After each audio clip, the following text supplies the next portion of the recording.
There are 4 bank accounts that I think every average person needs to have. Before we talk about why I think the average person needs 4 different bank accounts, we first need to figure out what the 4 different banks would include. The first one being just a normal traditional bank that most people are used to. These are your PNC, Wells Fargo, Bank of America type of banks. The second type of bank account that you need is to be partnered with a credit union. The third bank that you need is a high yield savings account, and mostly known as internet banks. And then the fourth bank that you need is a brokerage account. So what inspired me to make this video is the other day at work, someone came up to me and they were telling me how they would just save up their money in the one bank that they had with no real plan in mind. I think a lot of people are in this same position. A lot of people don't know what they should do with their money and where they should be putting it at. So now that we talked about the 4 different banks, let's talk about what they do and why they benefit the average person. The first bank we're going to talk about is your traditional banks. And like I said before, these are your Wells Fargos, Bank of Americas, PNC banks. These are very important to have because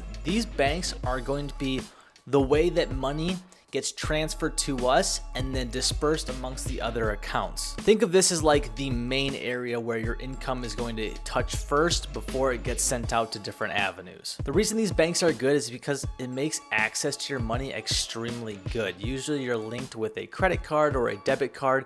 It makes transferring funds really simple and spending money really easy because there's so many different ATMs all around. It's also the only way of this method that you can actually pull out physical cash. I guess you could do it with a credit union, but it's sometimes a little bit more difficult. But of these places, this is probably the worst area that you can have your money. But the reason we need this account is, like I said, it's going to be the first touching point for our money. As soon as we get paid from our job, most people are paid direct deposit.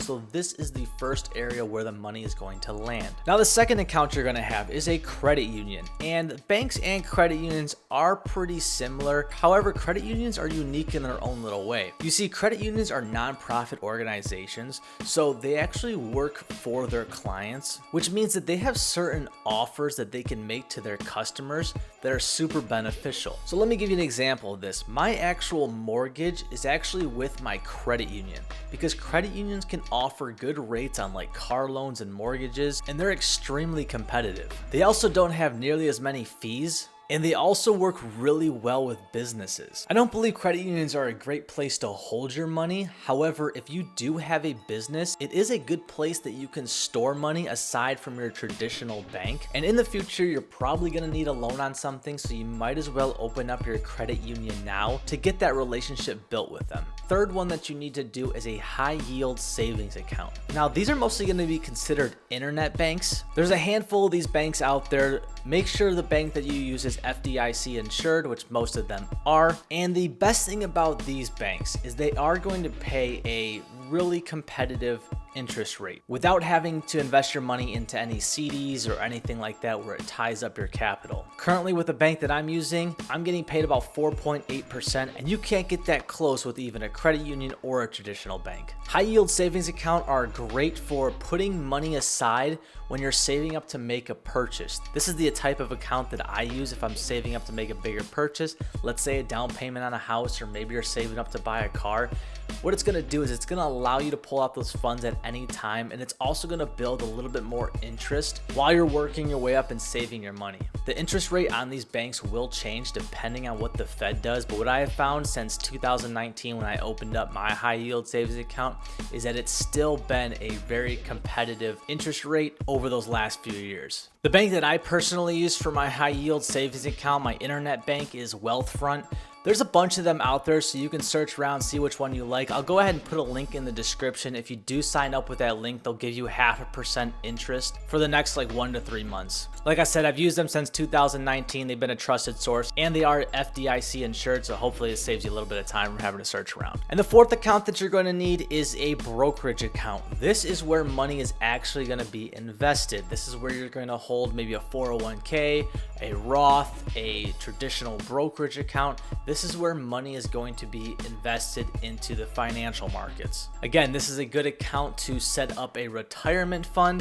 This is a good account if you are saving up money and you plan on making a purchase that is a long-term out where you don't need the money right away. You can make some money off investing. However, I highly recommend if you use a brokerage account, use it as a retirement account and don't expect to need that money out for the next 5, 10, 15 years, because if the market does go down and you are invested into stocks, then you will actually end up losing money. But over a long enough period of time, you should get a compound interest effect on your investment, which will yield you greater returns than all of the other 3 bank accounts combined. So now that we have 4 different banks, why do we do this? Well, we do this for diversification is one of the reasons. If you remember a while back, one of the Silicon Valley banks collapsed, and although most people were still able to pull their money out, it created a lot of stress for people and put fear into the banking system. It's just best not to have all your eggs in one basket. Now, another reason that we have all these accounts is that because a while ago in one of my videos, I said money without a plan is essentially worthless. It's going to be spent in a dumb way, and you're going to keep asking yourself why you don't have any money at the end of the week, at the end of the month, at the end of the year. What I do and what I think you should do also is as soon as money enters into the main bank account, which is your traditional banks like I talked about, that money should already be set up to get transferred to the different accounts. Some money should go to maybe your credit union, some go to your high yield savings account for that next purchase coming up, and the rest gets invested. And this means that whenever you get paid, your money is already planned to go to a different area before you even get the chance to try and spend it. And the last and biggest reason we do this is because all those 4 different banks have all their different advantages. And I touched on them a little bit,